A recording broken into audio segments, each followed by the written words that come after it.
What happens when the owner of a prestigious bakery chain discovers that a small bakery in Chicago's suburbs is doing something extraordinary that could change the entire meaning of his business?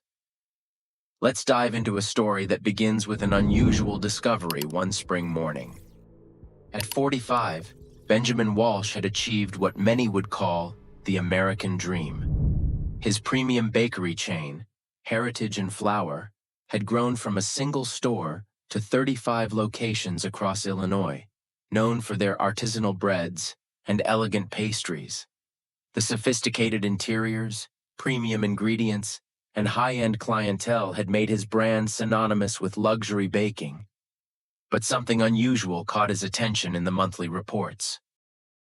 Dusk was settling outside his office window, as Benjamin was once again going through the financial statements of his chain of bakeries. Something strange was happening at one of the locations, in a quiet suburb of Chicago. The numbers seemed to taunt him. Revenue remained at an average level, but the consumption of flour and other ingredients. He double-checked the data 3 times, but the result was the same. This small bakery was using noticeably more supplies than its more successful counterparts. And yet, every expense had been scrupulously accounted for down to the last cent. "There's something wrong here," he muttered, leaning back in his leather chair. After 20 years in business, Benjamin had learned to trust his intuition, and now it was practically screaming. There was an unusual story hidden behind the dry numbers of the report. After a sleepless night of reflection, he made a decision. Instead of sending auditors, Benjamin decided to investigate on his own. Early in the morning, when the first rays of sunlight had just begun to tint the sky a soft pink, he parked his Lexus outside the bakery. It was 7 a.m., a time when most townspeople were still lounging in their beds. Benjamin expected to uncover some irregularities, maybe even theft. But what he saw in the next few minutes didn't just surprise him. It turned his world upside down. As he parked his car in the parking lot, his attention was drawn to an unusual gathering of people. A small group had gathered near the back entrance, and they were clearly not employees. In the morning light, he could clearly make out elderly couples, single mothers with children, and what appeared to be homeless people. When the door opened, warm light poured in from inside, mingling with the clear rays of the early morning. "Good morning, everyone. The fresh bread is ready," a cheerful voice called out. Benjamin watched as William Turner, the head baker, emerged with trays of steaming bread. But these weren't the premium artisanal loaves Heritage and Flour was famous for. These were simple, hearty bread loaves, rolls, and basic pastries.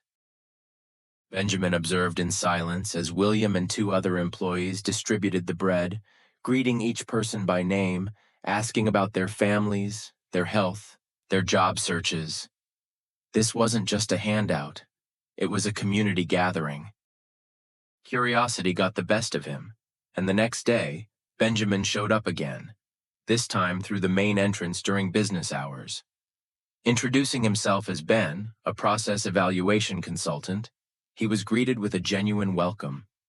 He spent the entire week shoulder to shoulder with the employees, immersing himself in the intricacies of their work system and daily rituals. What he discovered was astonishing. William had created something extraordinary. Each employee voluntarily contributed a portion of their paycheck to what was known as the Breadline Fund. This money, combined with thrifty resource allocation and established relationships with local suppliers, allowed for extra batches of bread and baked goods to be made for local residents in need. But it wasn't just about the food. William turned the bakery into a center of hope and opportunity. In the evenings, he taught baking skills to unemployed youth. The back room became an informal classroom where people learned not only baking, but also the basics of entrepreneurship, food safety, and the art of customer service. "You see," William Ben explained one day while kneading bread dough, "my grandmother used to say that bread is life. It's not just food, It's a bond between people, a show of caring, and an opportunity to preserve human dignity. When a person learns to bake bread, he learns to create something valuable with his own hands. The system was organized with ingenuity. Each employee was responsible for different aspects. One created the distribution schedule, another coordinated with local shelters, and a third maintained relationships with suppliers who provided ingredients at discounted prices. They even created a network of local volunteers who helped deliver bread to the elderly or people with disabilities who couldn't get to the bakery on their own. Lisa's story touched Benjamin deeply. The young single mother, once merely a recipient of free bread, was now working part-time in a bakery after receiving informal training from William while completing her culinary education. After 2 weeks, Benjamin felt he could no longer continue in his chosen role. He called the meeting after closing time as the golden light of the setting sun streamed through the bakery windows, casting a warm glow all around. "Before we begin," he said, standing in front of the assembled staff, feeling his mouth go dry, "I have a confession to make. I'm not Ben the consultant. I'm Benjamin Walsh, owner of Heritage and Flour." A heavy silence enveloped the bakery. William stepped out of the crowd, his gaze reflecting anxiety, though his posture remained proud and straight. The fine network of wrinkles near his eyes held a history of hardships endured and wisdom gained. "Mr. Walsh, let me be clear about the additional ingredients.